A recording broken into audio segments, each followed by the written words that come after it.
Before this video starts, I'm going to show you two clips. I want you to let me know which one you think was shot in S-Log3 and which one you think was shot in S-Cine.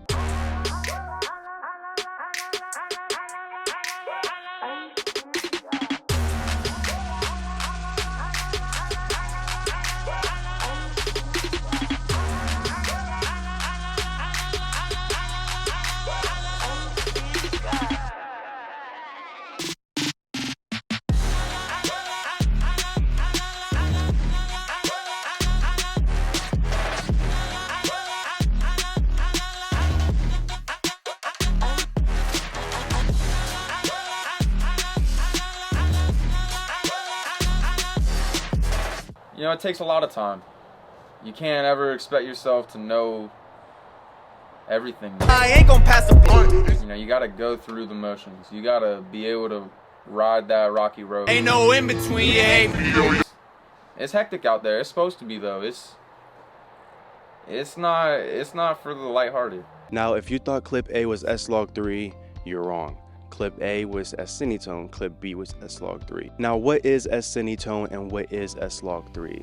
They're just simply two different picture profiles that you can shoot with in your Sony camera lineup, whether it be the mirrorless or the cinema body. Now, if you're new to videography and you don't know what a picture profile is, the best way for me to explain it, it's basically the way your camera records video. Now, the reason why I'm only talking about these two is because S-Log3 is the most commonly used picture profile, and S-Cine is the more useful and easy picture profile. 3 quick pros on why mostly everybody shoots in S-Log3 is because you're given more dynamic range in your shadows and your highlights, so that means you're able to better maintain the information being processed through that image. Number 2 is you're given full creative freedom to color grade the image however you want to. You're at full control in this process. And number 3, it just lets you be more creative. You can do whatever you want. Now, the difference between S-Cine is you're not given that much wiggle room in post-production. It's more of a baked in picture profile. So if you overexpose or your highlights are completely blown out,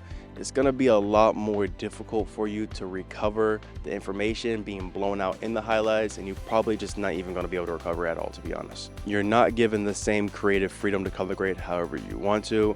Honestly, if you try to color grade a S-Cine image, it's gonna fall apart. It's really just gonna be too contrasty, it's just not gonna look good, and you're gonna get very, very frustrated. So now to answer the big question, why would you wanna shoot in these two picture profiles? Well, for me, I shoot in S-Log3 for pretty much everything unless a client requests S-Cine, because S-Log3, like I mentioned before, it saves your highlights, it saves your shadows, you're given more dynamic range, you're given more creative freedom, and I like color grading. I'm not the best color grading perfectionist ever, but I actually do enjoy the color grading process. And for me, S-Log3 allows me to do that, and that's probably a reason why most people actually shoot in S-Log3 and want to shoot in S-Log3. Now, S-Cine is a great picture profile to use. Now, I primarily use it whenever the client requests me to use it, whenever they want fast turnaround time. If you're shooting a project and you're on set and the editor doesn't want to color grade it or the client doesn't have time to color grade it, S-Cine gets the job done. Record it, make sure you expose properly, make sure you're not underexposed, make sure ISO, white balance, all that is set correctly.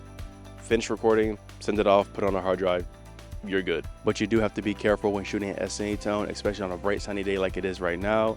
If you're shooting at S-Cine and the sun is really, really bright, you can easily blow out your sky. Now, as you can see here, I'm recording on my iPhone, but I'm actually recording my audio into my microphone right here. I'm gonna sync it in post. But my point is, if you can see right here, I have my histogram pulled up. I like to have my histogram pulled up whenever I'm in S-Log3, just so I know if I'm overexposing or if I'm underexposing. Another thing to help you with knowing if you're overexposed or not is you can use your zebras.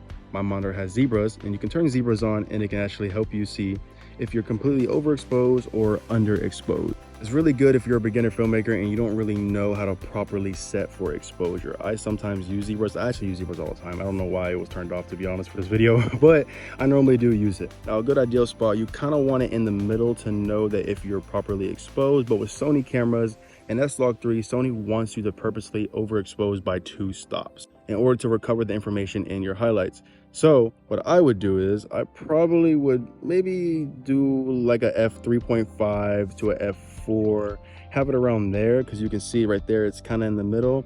It's not too far to the left and it's not all the way to the right. It's actually pretty good.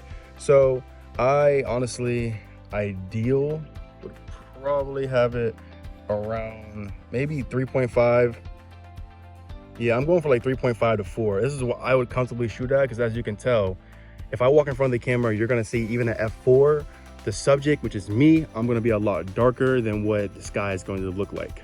How does it look? Image right here. I'm at f2.8. You can see my sky is completely blown out. It's because I'm shooting at a f2.8. If I switch it up to a f4, you can see that it looks a little bit better, but I'm darker.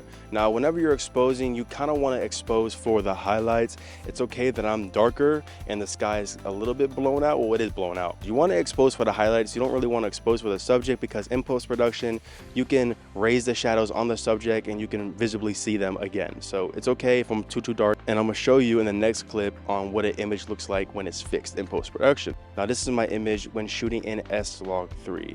Now, if I add a color grade to the image, it can look just like this.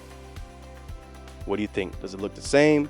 Does it look different? Is my highlight still blown out? What do you think? Let me know in the comment section below. Well, I hope you enjoyed today's video. I actually hope you learned something. I did not want to make this video way too long because I did not want to bore you with S-Log3 or S-Cine. There's plenty of videos out there like that. I just want to give you the basis of what the two differences are between the two, just to help you get a better understanding and you can decide whatever you're on a client project, what you want to use. Without further ado, if you learned anything from this video, please leave a like, comment, and subscribe, and I will see you in the next creative journey. Abiantu, Banjoni.